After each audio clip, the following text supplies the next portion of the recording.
You've been writing about Russia in the situation in terms of just the impact of the sanctions and these what policies, this economic warfare. And you make a really great point about how what is hurting Russia the most. And I think this pipeline conversation about just how the global south, how this region, Eurasia, is being interconnected in this way. You make a really great point that it really has been the plundering of Russia's assets abroad and Yes. the gold that has been the biggest point of damage for Russia, because Russia's not necessarily isolated economically in other respects. Could you talk about Russia as not being isolated? Because here in the West, especially the United States and the Biden administration, they talk about Russia as being alone, right? The world is not with Russia. The world, of course, is just Though, the EU or yeah, select EU exactly. countries.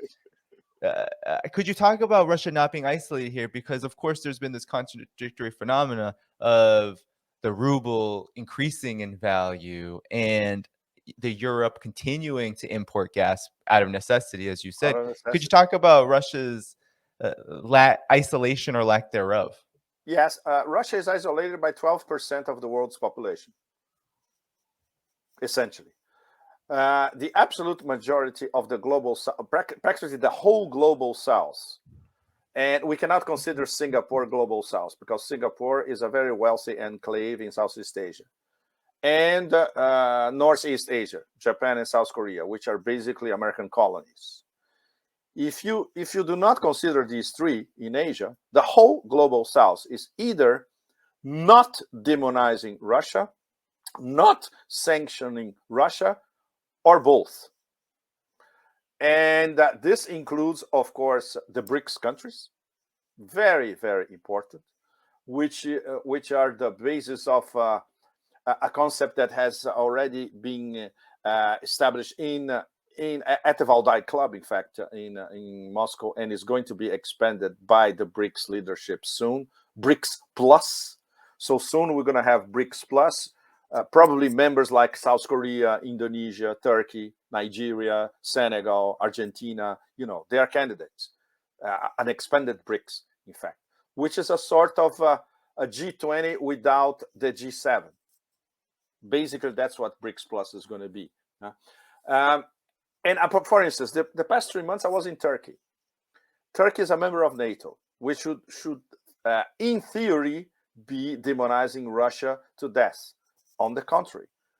And the Turkish diplomacy, which is, I learned a lot these past 3 months, in fact. They are, it's not Erdogan that controls everything. The Ministry of Foreign Affairs in Turkey, they have some very, very capable diplomats. Their Tripwire Act is very well calibrated. They hosted one of the rounds of negotiations in Istanbul between Russia and Ukraine, for that matter. It was so successful that it was the first time that Russia and Ukraine actually agreed on something. And guess what happened immediately afterwards? The Americans intervened and they simply destroyed the possibility of any further negotiations. So in Russia, it's interesting. I talked to a lot of people of the Turkish establishment or diplomatic establishment of academics that say, well, of course, we simply cannot afford to demonize or isolate Russia because we depend on them on so many levels. Gas, Turk Stream, building of nuclear plants, tourism, you name it. So the way they are playing it is a lesson for the West and for the other NATO members, of course.